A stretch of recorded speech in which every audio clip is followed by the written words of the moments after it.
eh, nurani hakim punya ruang sendiri untuk bisa mengekspresikan dalam bentuk putusan. Dan saya kira ini adalah proses panjang yang harus kita hormati. Saya dan Pak Mahfud tinggal hari ini saja, akhir dari sebuah perjalanan. Maka apapun keputusannya kami sepakat dari awal untuk menerima, maka kami terima. Dan tentu kami mengucapkan selamat kepada Pak Prabowo dan Pak Gibran. Selamat menjalankan amanat konstitusi.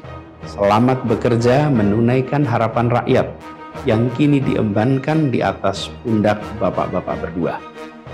Saya sempat berkali-kali ditanya pendapat pribadi tentang Pak Prabowo. Dan saya jawab, beliau adalah seorang patriot.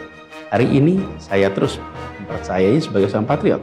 Beliau adalah seorang yang telah mengalami pendidikan modern sejak usia belia dan berasal dari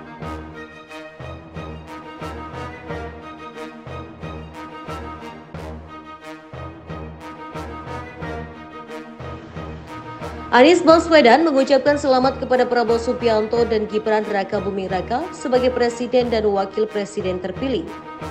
Anies menyampaikan selamat bertugas pada Prabowo Gibran. Anies menyampaikan hal tersebut usai gugatan sengketa Pilpres 2024 ditolak Mahkamah Konstitusi. Kepada Pak Prabowo dan Pak Gibran, selamat menjalankan amanat konstitusi. Selamat bekerja menunaikan harapan rakyat yang kini diembankan di atas pundak bapak-bapak berdua. Anies juga bicara soal pandangannya terhadap sosok Prabowo. Dia menilai sampai saat ini meyakini Prabowo sebagai seorang patriot. Beliau adalah seorang yang telah mengalami pendidikan modern sejak usia belia dan berasal dari keluarga intelektual yang amat terpandang. Maka Prabowo tentu paham bahwa dalam demokrasi yang baik, menerima keberadaan oposisi sebagai partner dalam bernegara. Sama halnya dengan kubu 01, Ganjar Pranowo juga menerima putusan Mahkamah Konstitusi yang menolak gugatan sengketa hasil pemilihan presiden 2024.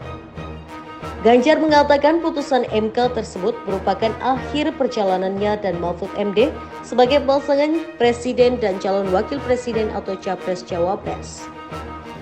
Saya dan Pak Mahfud tinggal hari ini saja, akhir dari sebuah perjalanan. Maka apapun keputusannya kami sepakat dari awal untuk menerima, maka kami terima. Ganjar mengatakan dirinya dan Mahfud serta segenap tim hukum telah mengikuti proses sidang di MK. Mantan Gubernur Jawa Tengah ini pun mengapresiasi hakim yang telah menerima proses sengketa ini menyidangkan sampai memutuskannya. Secara khusus, Ganjar menyoroti sikap sejumlah hakim yang menyatakan pendapat berbeda atau dissenting opinions dalam putusan sengketa Pilpres tersebut. Nurani hakim punya ruang sendiri untuk bisa mengekspresikan dalam bentuk putusan. Dan saya kira ini adalah proses panjang yang harus kita hormati.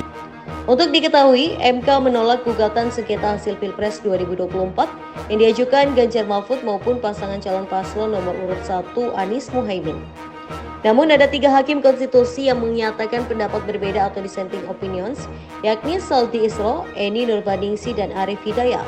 Dengan demikian, keputusan Komisi Pemilihan Umum atau KPU Republik Indonesia yang menetapkan pasangan Prabowo Subianto dan Gibran Rakabuming Raka sebagai calon presiden dan calon wakil presiden pemenang Pilpres 2024 tidak berubah.